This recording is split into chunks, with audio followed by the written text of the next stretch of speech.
बिहार की राजनीति में मंगलवार को काला दिन कहा जा रहा है। आरजेडी का विधानसभा घेराव मार्च से लेकर विधानसभा के भीतर हंगामा हुआ। विपक्ष विशेष सशस्त्र पुलिस बल को रोकना चाहता था और उसका तर्क था कि इससे आम आदमी का अधिकार छिन जाएगा। वहीं सत्ता पक्ष ने विशेष पुलिस बिल को सामान्य पुलिस से अलग बताया। विधानसभा में बवाल से कई विधायकों पुलिसकर्मियों को चोटें आई।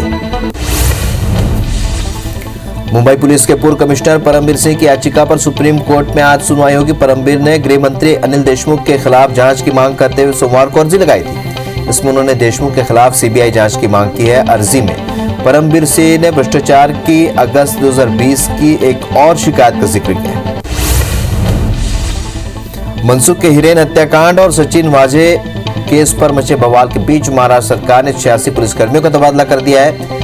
मुंबई पुलिस क्राइम ब्रांच में भी बड़ा फेरबदल करते हुए राज्य सरकार ने 65 कर्मियों का तबादला किया है। क्राइम ब्रांच की यूनिट के 28 पुलिस इंस्पेक्टर के अलावा 16 एपीआई का विभिन्न थानों में तबादला किया गया।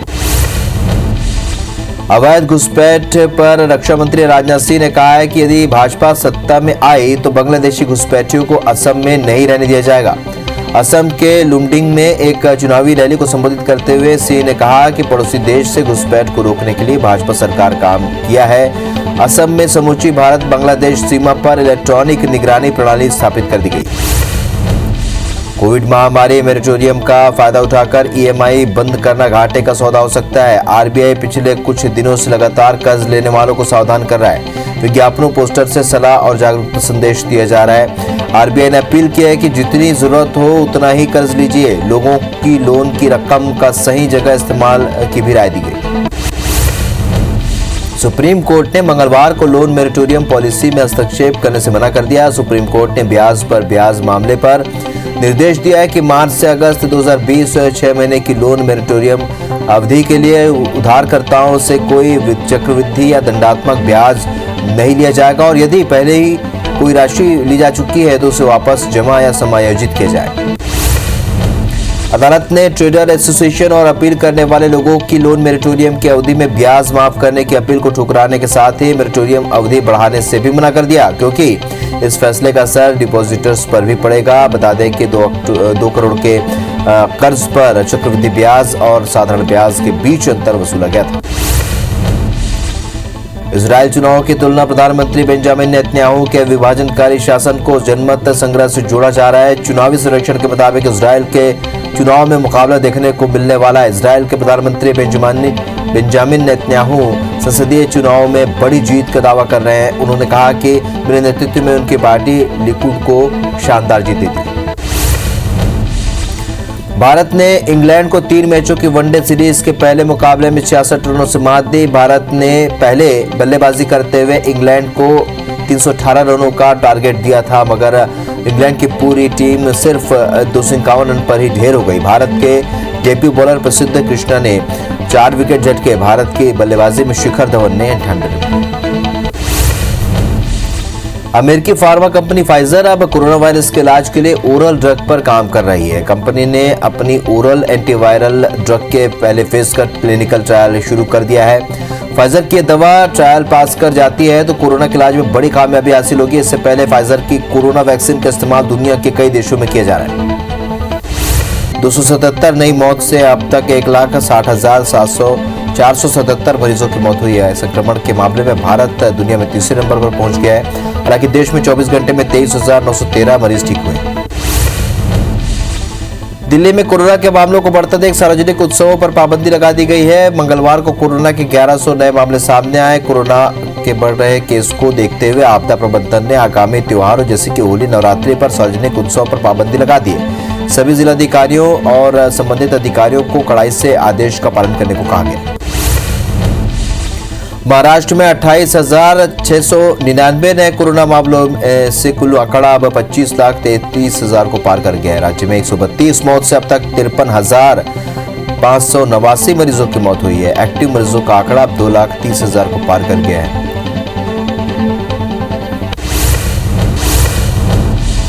मोदी सरकार की इलेक्टोरल बॉन्ड स्कीम एक बार फिर से सुर्खियों में है। आज इससे जुड़ी एक याचिका पर सुप्रीम कोर्ट में सुनवाई होगी। 5 राज्यों के विधानसभा चुनाव को देखते हुए चीफ जस्टिस बोबड़े की बेंच सुनवाई के लिए तैयार हुई है।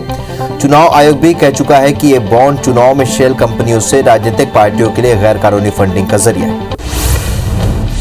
संयुक्त राष्ट्र मानवाधिकार परिषद ने मंगलवार को श्रीलंका के मानवाधिकार रिकॉर्ड के खिलाफ एक कड़ा प्रस्ताव पारित किया। श्रीलंका के खिलाफ UNHRC के प्रस्ताव पर मतदान से भारत दूर रहा। भारत के दूरी बनाए पर रखने पर दक्षिण भारत के प्रमुख राजनीतिक दलों ने कड़ी आपत्ति दर्ज कराई।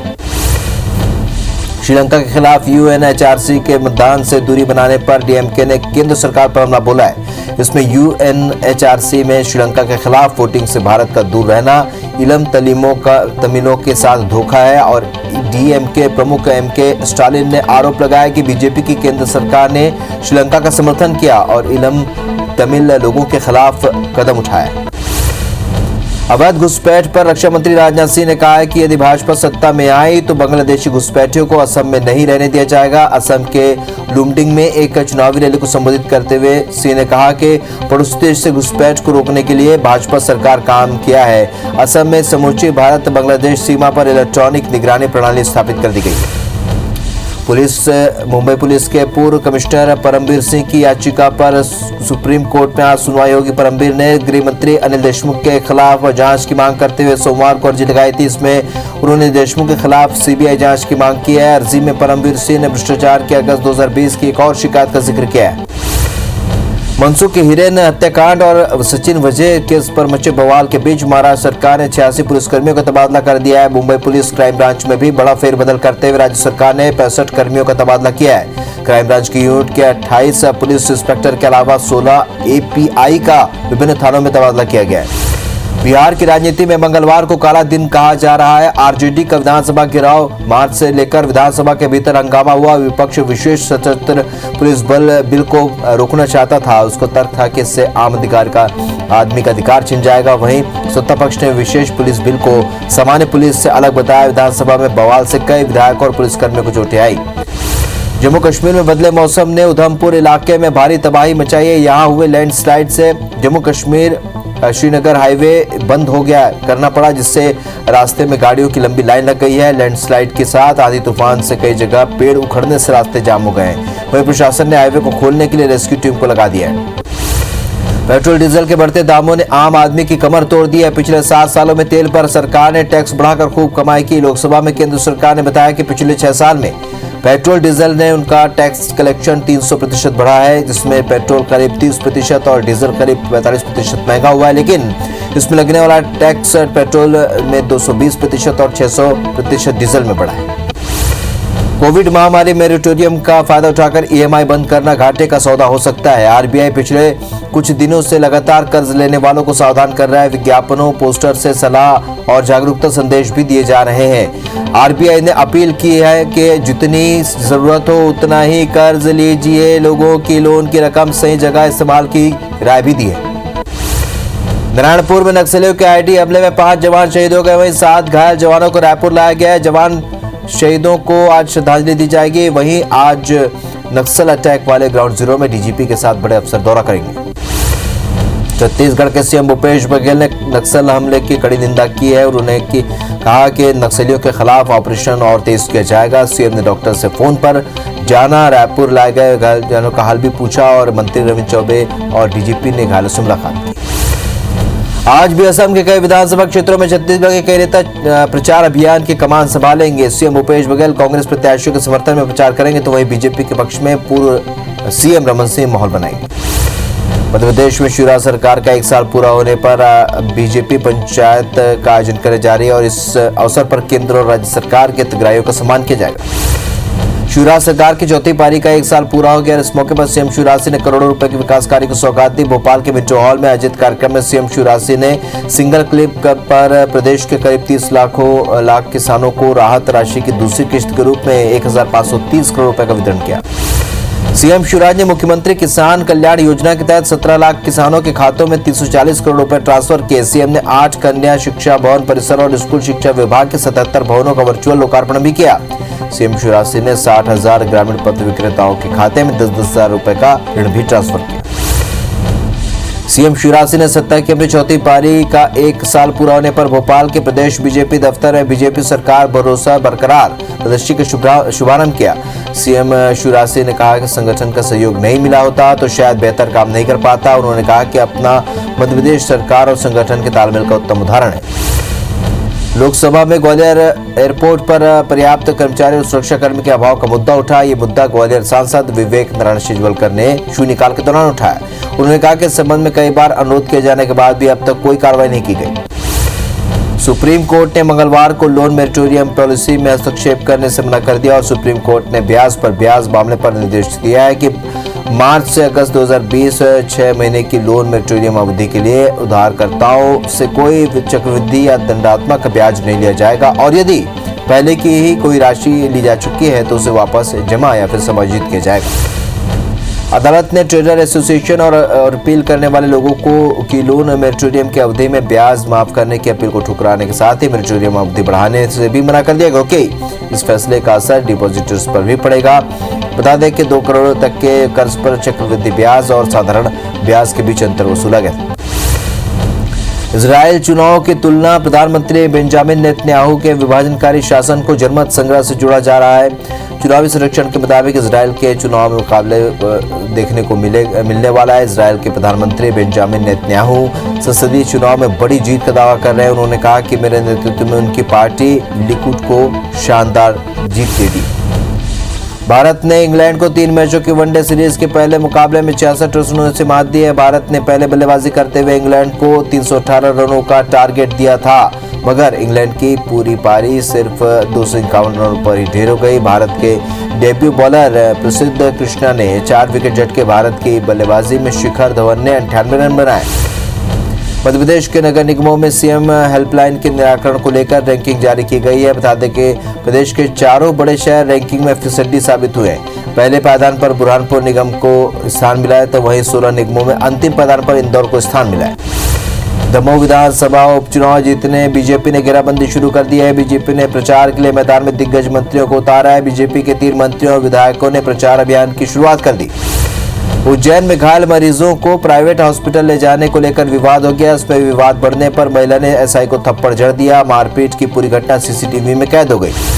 दुनिया भर में बढ़ते कोरोना केस के मद्देनजर केंद्र सरकार ने अंतर्राष्ट्रीय उड़ानों पर लगा प्रतिबंध 30 अप्रैल तक के लिए बढ़ा दिया है। इससे पहले केवल वंदे भारत मिशन वाली स्पेशल फ्लाइट्स की ही इजाजत थी लेकिन इसके अलावा मेडिकल और कार्गो फ्लाइट्स भी ऑपरेट की जा रही थी मगर देश दुनिया में कोरोना के बढ़ते मामलों को देखते हुए सरकार ने फैसला लिया। अमेरिकी फार्मा कंपनी फाइजर अब कोरोना वायरस के इलाज के लिए ओरल ड्रग पर काम कर रही है। कंपनी ने अपनी ओरल एंटीवायरल ड्रग के पहले फेज का क्लिनिकल ट्रायल भी शुरू कर दिया है। फाइजर की दवा ट्रायल पास कर जाती है तो कोरोना के इलाज में बड़ी कामयाबी हासिल होगी। इससे पहले फाइजर की कोरोना वैक्सीन का इस्तेमाल दुनिया के कई देशों में किया जा रहा है। उत्तराखंड के सीएम तीरथ सिंह रावत की कोरोना रिपोर्ट पॉजिटिव आई है और इसकी जानकारी उन्होंने सोशल मीडिया पर दी। उन्होंने कहा कि मेरी कोरोना रिपोर्ट टेस्ट पॉजिटिव आई है, मैं बिल्कुल ठीक हूँ। डॉक्टर्स की निगरानी में मैंने स्वयं को आइसोलेट कर लिया है। उन्होंने संपर्क में आए सभी लोगों को जांच कराने की अपील की है। दुनिया भर में कोरोना संक्रमितों का आंकड़ा 12 करोड़ 47 लाख को पार कर गया है। वहीं 27,45,000 मरीजों की मौत हुई है। दुनिया भर में 10 करोड़ 69 लाख मरीज कोरोना से को हराकर स्वस्थ हो चुके हैं और दुनिया में 2 करोड़ 13 लाख एक्टिव मरीजों का इलाज जारी है। संक्रमण के मामलों में अमेरिका और ब्राजील के बाद भारत तीसरे नंबर पर है। देश में कोरोना की दूसरी लहर के बाद एक दिन में 47,239 नए मामले सामने आए। कोरोना संक्रमितों की संख्या 1 करोड़ 17 लाख के पार पहुंच गई है। कोरोना से 270 नई मौत से अब तक 1,60,477 मरीजों की मौत हो चुकी है। संक्रमण के मामले में भारत दुनिया में तीसरे नंबर पर पहुंच गया। हालांकि देश में 24 घंटे में 23,913 मरीज ठीक हुए।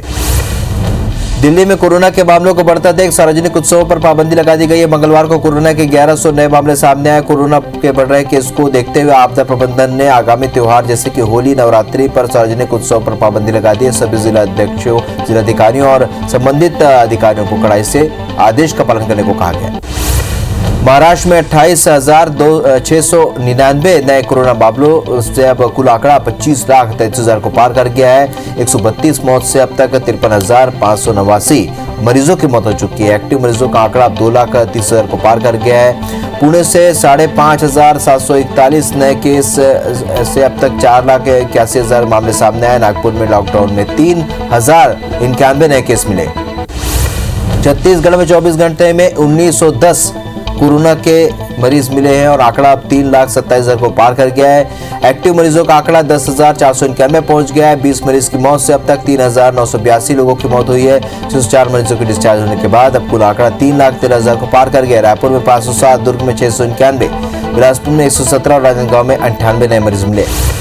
मध्य प्रदेश में कोरोना संक्रमण की रफ्तार लगातार बढ़ने लगी है। प्रदेश में 24 घंटे में 1,502 केस मिलने से अब आंकड़ा 2,78,000 को पार कर गया। राज्य में 9,292 संक्रमित मरीजों का इलाज जारी है और 4 मरीज की मौत से अब आंकड़ा 3,912 पहुंच चुका है। वीकेंड लॉकडाउन के बीच भोपाल में 362 और इंदौर में 387 नए केस मिले हैं।